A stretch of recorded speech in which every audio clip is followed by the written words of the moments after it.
그 당시에는 부동산 경기도 안 좋았던 시절이고, 당시에 부동산 사장님들이나 이런 분들께 아현동 어떠냐 이런 식으로 여쭤보면 거기 뭐 완전 달동네고 낙후돼 있고 네. 너무 고밥이고 네. 뭐 안 된다 이런 식으로 말씀들을 많이 하셨었어요.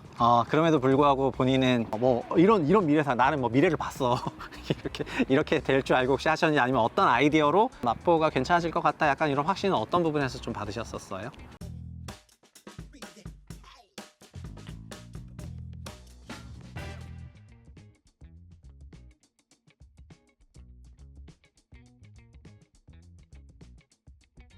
최상욱의 현장답사 마포편에서는 스페셜 게스트분을 모셨는데, 여기는 저 혼자 설명하기에는 정말 너무 벅찬 지역이기 때문에 마포의 지역 전문가를 모셨습니다. 브라이언님 안녕하세요. 네, 안녕하세요. 네, 일단은 간단하게 자기소개 좀 부탁드리겠습니다. 네, 마포구에서 12년째 살고 있는 40대 직장인 브라이언이라고 합니다. 네.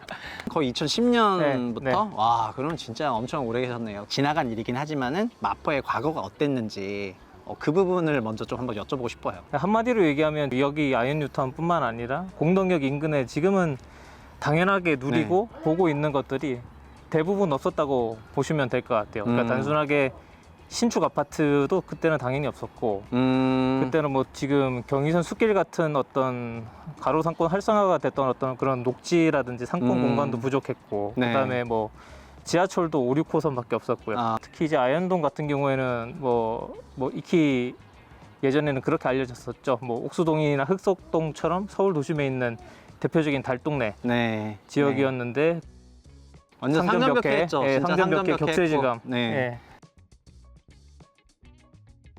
그 염리사구역 같은 그런 노후도가 이 아현뉴타운 전체에 있었다는 말씀이신 거죠? 염리 4 정도보다 더 심각했던 걸로 기억해요. 특히 이제 여기 아현 상구역이 지금 마포레미안 푸르지오고, 이제 염리 상구역이 지금 마포 프레스티자인데, 제 기억에는 이제 염리 4보다 조금 더 심각했고요. 왜냐하면 염리사는 그때 당시에도 그 이대라든지 뭐 서강대 근처에 연대 대학교들이 있으니까 거기 이제 하숙집이나 이제 이렇게 대학생들이 많이 또 살던 곳이라서 상대적으로 노후도라든지 평지라든지 이런 부분들에 조금 더 노후도적인 부분에서는 좀 강점이 있었고, 근데 아현3이랑 염리3은 거의 진짜 달동네였었죠. 예. 지금 실제로 염리사를 가보니까 약간 신축 빌라라든가 그런 하숙을 하려는 그런 새 건물들이 없지 않아 있긴 하더라고요. 근데 그래서 그런 것들이 노후도 평가 같은 거 할 때 뭐 상대적으로는 좀 새 집들의 비중이 많아지다 보니까 재개발은 노후도가 좀 이제 할수록 빨리 되는데 아현3, 염리3이 그래서 가장 그 노후도가 심각해서 재개발 사업도 좀 빨리 됐던 게 아닌가, 이런 생각이 조금 드네요. 저희가 교통, 뭐 학군 이렇게 생활편이 이렇게 쭉 여쭤볼 생각인데, 교통을 또 얘기하실 때 5호선, 6호선만 있었다고 했잖아요. 공항철도 경의선 생기고 나서 어떤 식으로 변했어요? 일단은 기존에 지금 마포 쪽에 거주하시는 분들은 뭐 잘 아시겠지만 대부분 이제 광화문 시청 아니면 이제 여의도 쪽에서 근무하시거나 하시는 분들이 많이 이제 선호하시는 지역인데, 그래서 이제 5호선이나 6호선 쪽은 수요 자체가 크게 변한 것은 없던 것 같고, 공항철도 같은 경우에는 아무래도 이제 상암동을 지나고 또 이제 마곡을 지나고 그다음에 김포공항, 인천공항까지 지나다 보니까 뭐 공덕 오거리 가면은 그냥 단적으로 심심찮게 승무원분들이나 기장분들 많이 볼 수 있어요. 그래서 항공사 쪽 근무하시는 분들이 뭐 물론 가까운 강서구 쪽 선호하시는 분들도 있지만, 좀 더 이제 인프라가 잘 돼 있고 도심지를 선호하시면 마포 쪽으로 많이 오시는 경우도 있고, 그다음에 이제 마곡 같은 경우에도 업무지구가 커지다 보니까 특히 이제 기존의 LG라든지 뭐 이런 대기업들이 이제 오피스를 그쪽으로 옮긴 것도 있으니까 그 수요가 어느 정도 지금 공덕 마포 쪽으로 많이 왔다고 생각하시면 될 것 같아요. 저 말씀하시니까 저도 생각이 나는 게, 그 공항 쪽에서 사업을 하시는 분들 중에서도 그 서울 도심에 집이 있으시는 분들이 이 마포권역에서 집을 얻으셔가지고 또 사업을 하신다고 좀 들어가지고 확실히 그 공항철도라든가 경의선 생기고 나서는 그 공항 연계된 그런 직장을 갖고 계시나 사업체를 갖고 계시는 분들의 그 수요처로도 여기가 많이 곽강을 받았던 것 같아요. 그럼 여기가 좀 학군도 좀 달라졌나요? 마포 공덕권에서는 그 염리초등학교 학군이 좀 유명했고, 이렇게 좀 됐는데, 지금 좀 이렇게 대규모 대단지 아파트 들어오고 나서 이 아현뉴타운 일대에 좀 뭐 달라진 부분이 있을까요? 일단 그런 어떤 하드웨어적인 부분이 바뀐 거를 설명을 드리려면 그러니까 실제로 좀 소프트웨어적인 부분, 그러니까 말씀대로 구성원들, 그러니까 이 지역의 구성원들이 어떤가를 먼저 설명을 드려야 될 것 같은데 네. 아이언뉴타운뿐만 아니라 저기 그 한강 쪽에 있는 용광동 이런 쪽들도 대부분 이제 2015년을 전후로 많이 이제 입주를 시작을 했잖아요. 대단지로. 그러다 보니까 원주민분들이 나가시고 이제 새로운 소위 이제 중산층에 해당하시는 분들이 많이 대거 유입이 되다 보니까 뭐 말씀하신 학군적인 부분이나 상권적인 부분이나 다 좀 많은 변화가 있었던 걸로 저는 뭐 지난 10년 정도 체감을 하고 있고, 대표적으로는 학군 같은 경우에는 원래 사실 마포가 지금은 학군이 뭐 지금도 뭐 대치동, 목동 이런 곳과 비교하면 당연히 좀 어폐가 있고 비교가 적절치 않은 부분이긴 한데, 그래도 요즘 체감하는 분위기로는 그래도 뭐 한 초등학교 정도까지는 충분히 보낼만 하지 않는가. 뭐 대표 말씀하신 뭐 염리초라는 학교도 있고, 근데 이제 체감되는 부분들은 일단 학원가 숫자가 많이 늘었습니다. 학원가 같은 경우에는 지금 뭐 주로 호갱노노나 사실 아실 같은 앱에서도 학원가 개수를 다 데이터베이스화해서 제공을 하잖아요. 지역의 학원들이 어느 정도 분포가 돼 있는지를 볼 수가 있는데, 지금 공덕역 인근에만 지금 학원들이 지금 100곳 이상이 지금 들어와 있고, 뭐 그게 규모상으로 굳이 비교를 하면 뭐 광장동이나 뭐 강동구 명일동 규모 면에서는 비슷한 인프라를 갖고 있다. 그렇게 좀 설명을 드릴 수가 있을 것 같아요. 맞아요. 그 학원가가 그 경의선 숲길 라인 따라가지고 그 건물에 학원 전체가 들어서는 그런 건물이 굉장히 많이 늘더라고요. 그래서 그러니까 여기 강북권에 계시고 이 아이언뉴타운에 들어오시는 좀 고소득 맞벌이 직장인 같은 경우에는 사립초를 선택하시는 분들도 굉장히 많은데, 또 중등학교 이상을 생각해가지고 그쪽 학원가를 또 많이 보내시고 하면서 좀 종전에는 이사를 갈 생각을 하시는 분도 많이 생기셨던 것 같은데 이제는 그냥 여기 정착하시면서 어떻게 좀 해결을 하려고 하는 그런 비중이 조금 늘어나고 있지 않나라는 생각을, 느낌을 좀 많이 받았어요.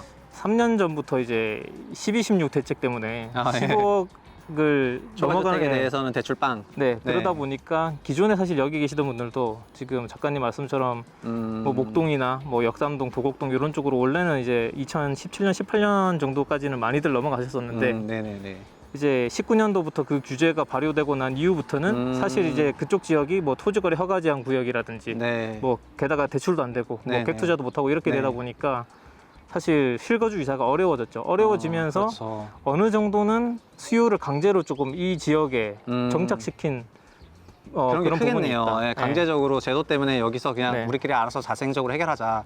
이런 문화나 분위기가 많이 생겼을 것 같네요. 맞습니다.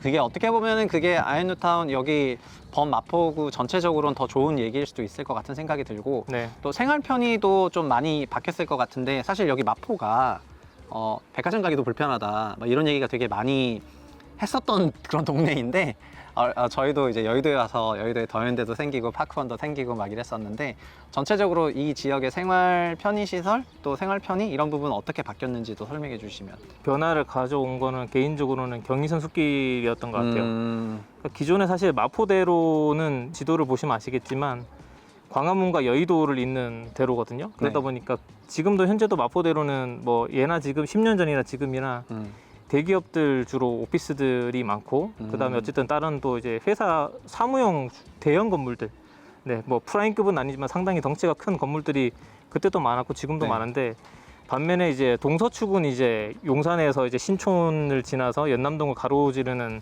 그 경의선 숲길 라인, 소위 이제 도로로는 백범로라고 있었는데, 그쪽은 거의 가로 상권들이 활성화가 전혀 안 됐었어요. 왜냐하면 경의선 숲길은 뭐 폐선로로 남아 있었 지가 오래됐고, 그리고 주변으로는 소위 노후도가 아주 극심한 노후도를 가진 그 구옥들이 굉장히 많았었는데 경의선 숲길이 2012년, 13년 정도 개통을 하고 2017년 정도쯤에 이제 공덕파크자이라는 아파트가 들어오면서 거기 이제 스트리트형, 연도형 상가들이 뭐 거의 100개 이상씩 들어와 있거든요. 이제 그런 데들이 들어오고 근처에 있는 구옥들도 뭐 리모나 근생 건물 신축으로 이제 바뀌면서 상권들이 확 살아났죠. 갑자기 막 성수동 연남동 느낌 확 나버렸죠. 그렇죠. 어떻게 보면 홍대 상권, 홍대 연남동 상권의 느낌이 경의선 숲길을 따라서 이쪽까지도 흘러와 있다고 보시면 조금 더 직관적으로 이해하실 수가 있을 것 같고, 그리고 또 용산으로 넘어가는 경의선 숲길 라인이 또 예쁘잖아요. 맞습니다. 그래서 거길 또 산책로로 해가지고 되게 많이 바꾸니까 이게 집 단지 안에 단지 주변에 공원 있고 공원 주변으로 커피숍들이 있고 로드샵들 다 있고 막 이 인프라가 너무 바뀌는 느낌이 들어가지고 진짜 저도 마포를 정말 너무 사고 싶었는데 2017년에 제가 돈이 많지 않아서 그 당시 마포를 살 돈이 살짝 아쉬워서 이제 여기를 선택을 하지 못했는데, 어떻게 보면 여기 12년 동안 보시면서 그 당시에는 이 마포에 대한 인식이나 이미지나 이런 게 좀 안 좋았던 시점이기 때문에 이제 혹시 여기를 만약에 그 당시 구입을 하셨다면은 나는 뭐 미래를 봤어 이렇게 될 줄 알고 혹시 하셨는지, 아니면 어떤 아이디어로 그 당시 시점에 주변 사람들 다 마포에 대해서 좋지 않다고 했을 때 좀 마포가 괜찮아질 것 같다, 약간 이런 확신은 어떤 부분에서 좀 받으셨었어요? 일단 뭐 지금도 직주 근접 말씀들을 많이 하시는데 저도 처음에는 이제 회사가 근처에 있다 보니까 처음에 이쪽으로 이사를 왔던 계기가 됐었고요.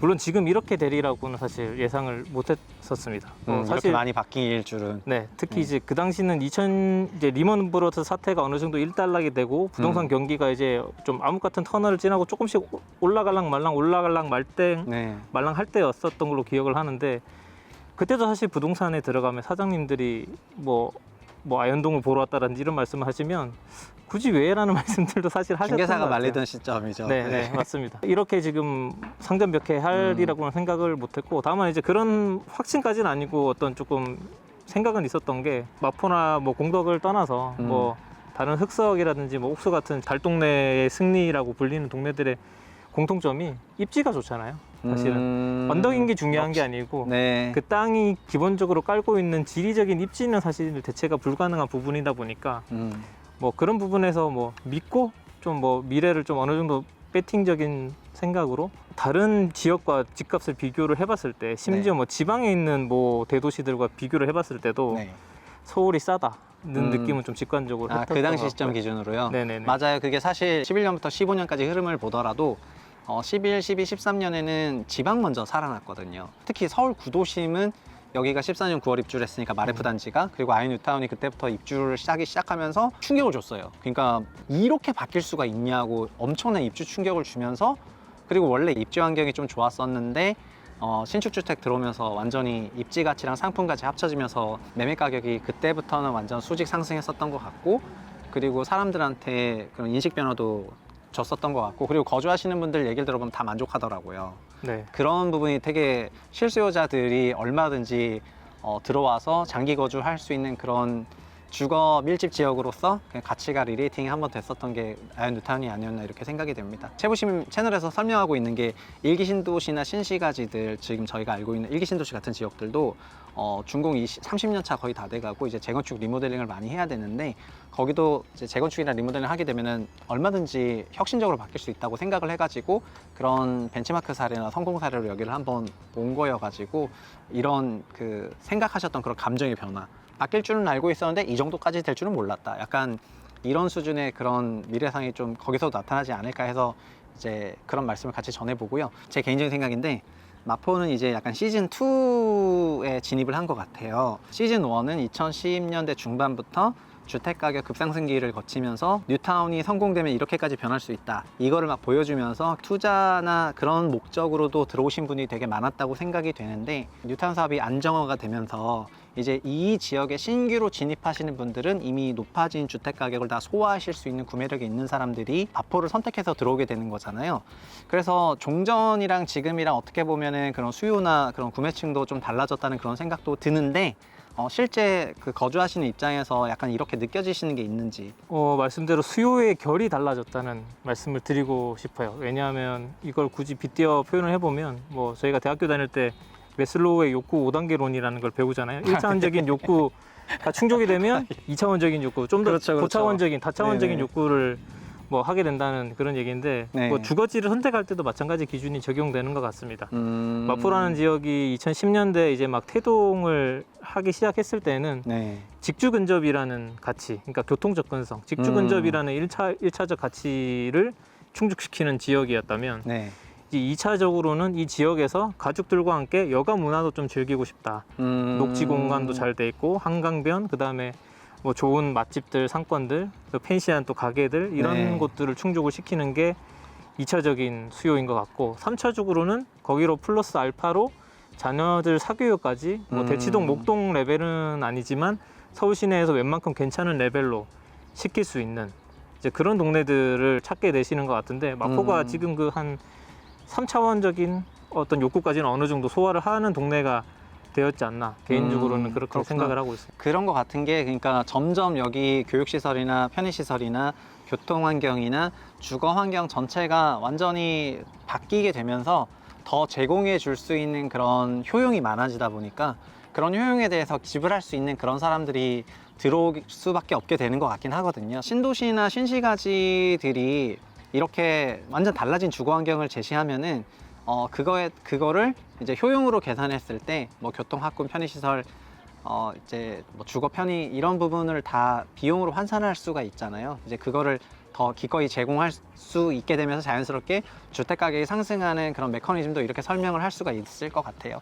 그리고 그냥 이건 사담인데 마포는 저도 고향이 지방 출신인데 지방에서 그 고소득 맞벌이로 서울에서 직장 생활을 해야 되는 그런 맞벌이 부부들이 있는데 그런 맞벌이 부부들이 좀 강남 가기에 너무 좀 부담스럽고 그러니까 강남 좀 비싼 것도 있지만 거기는 이제 서울을 고향으로 하시는 분들이 많이 거주하고 계셔서 좀 내가 들어가면 좀 약간 좀 이방이 좀 되는 거 아니야 이런 부담을 느끼는 경우도 저도 좀 많이 느꼈었거든요. 광화문이나 여의도나 이런 또 공항까지 생각하면 굉장히 많은 직장 접근성이 높은 지역이다 보니까 직장인들이 굉장히 합리적으로 선택할 수 있는 그런 주거 지역인 것 같아요. 그래서 여기가 전방위적으로 수요가 많을 수밖에 없지 않나 이런 생각이 많이 들어요. 지난 10년 동안 어떻게 보면은 서울 부동산 시장의 주인공이 마포구라고 할 수 있을 정도로 마포가 보여주는 성과가 큰데 생각하시기에 이제 마포 12년 차 그 짬이 있지 않습니까? 생각하시기에 마포의 미래는 어떻게 될 것 같은지. 뭐 세간에서는 아무래도 마포구나 뭐 비슷하게 이제 뭐 성동구 옥수동이나 뭐 흑석동이나 이런 동네들을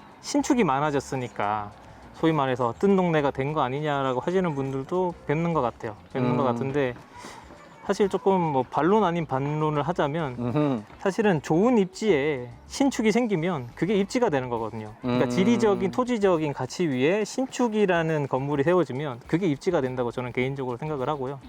과거 사례를 보더라도 뭐 대규모 주거타운이 들어섰던 뭐 제일 가깝게는 목동의 사례들도 사실은 수만 세대가 한 번에 건설이 되면서 대단히 사실 이름만 다르지 뉴타운이죠. 신시가지도 그렇죠. 목동 신시가지니까요. 네. 뭐 비슷한 뭐 발전 경로를 따라가지 않을까라고 개인적으로는 생각을 하고 있고 이제 지금 저를 비롯해서 마포에 거주하고 계시는 분들이 마포의 미래를 내다보실 때 좀 이제는 좀 장기적으로 거주하시려는 니즈들도 조금씩 늘어나는 것 같아요. 단적으로는 영어 유치원들이 뭐 1년에 근처에 두세 개씩 생기니까 거의 영유도 거의 이제 이쪽에서는 10군데 이상 거의 셀렉해서 원하시는 스타일로 맞춰서 좀 갈 수 있을 정도 인프라가 됐다는 게 좀 단적인 상징점인 것 같고 뭐 두 번째로는 뭐 물론 이거 위정자분들의 뭐 정책적인 부분이긴 한데 예. 뭐 이제 정권도 새로 출범을 했고 네. 또 이제 서울시장 또 현 서울시장께서 만약에 뭐 연임을 하시거나 하게 되면 아무래도 여의도나 용산에 대한